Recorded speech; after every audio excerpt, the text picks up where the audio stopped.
Hello Reddit, here's a quick video on a 19 by 28 foot Cob off-grid home. Works out to be 532 square feet. So as we discussed, it could work on 2 solar panels if you just really conserve the electricity here.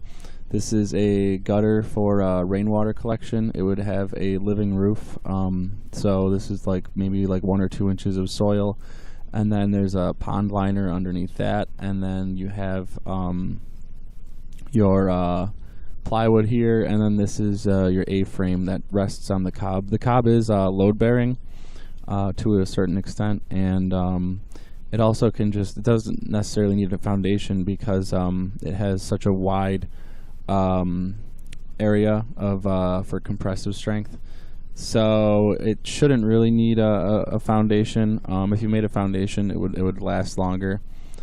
Or it would be less prone to cracks, especially in areas that have frost in the winter, because the frost moves the soil and everything. So anyway, yeah, the pond liner is pretty important for rainwater collection, obviously, and waterproofing. And so the gutter goes in here. Here's your rain barrel. You have your solar water heater. This is just like some copper pipe. You could use PVC too, but it doesn't transmit heat as efficiently. Then you can just have a nice rubber hose here. I didn't make the water pump, but you'd have your water pump right here. And then this is your shower and sink. You can build a little sink out here. I didn't really bother, but just have another tube. You can just have a T hose or whatever, T splitter, to switch that into 2 hoses with 1 pump. Just get like a little ball valve on each end, real simple.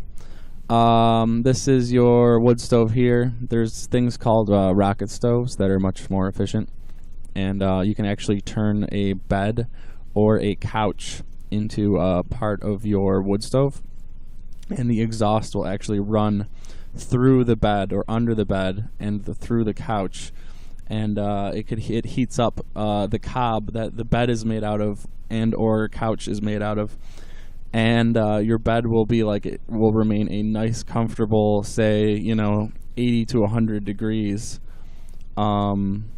preferably 80. I guess 100 is a little too hot, but a nice comfortable 80 degrees for hours and hours, as long as the wood stove is fed. A lot of hippies use the rocket stoves. They're called rocket mass heaters. You can Google that. Really fun little technology, and it's pretty much free, aside from just some scrap that you get. Anyway, this is obviously probably going to be more than $750, mainly because of the lumber for the roof. But the square feet is a bit more than I had in mind initially with the post, and yeah, I mean, you could have 2 people live in this pretty easily, I think, especially if you're good friends, and kind of like you're gonna be outdoors a lot probably with this kind of lifestyle. But and the great part about Cob is it's easily expandable. You can just take a hammer to a wall, any wall you want, knock it down. That's your door to the next section of your house. So you just build like an add-on right here, or you build another add-on over here. Nice little addition, spare bedroom, whatever. The thing this would probably be lacking most is, I guess, the kitchen. You could have a microwave. I guess you could cook with the wood stove, but you don't really want to use the wood stove in the summer, right? It'd get too hot. So cooking would probably be a pain in the ass. You could use what is it? Hobo stove. It's like a coffee can, essentially empty coffee can. You just throw some sticks in it and then boil stuff on top of it. It's real cheap, but that's kind of what we're discussing here. I didn't really model the inside because I'm too lazy, but I hope you like the demo. And yeah, there it is. Pretty straightforward. Make it happen. Get her done. All right, have a nice day.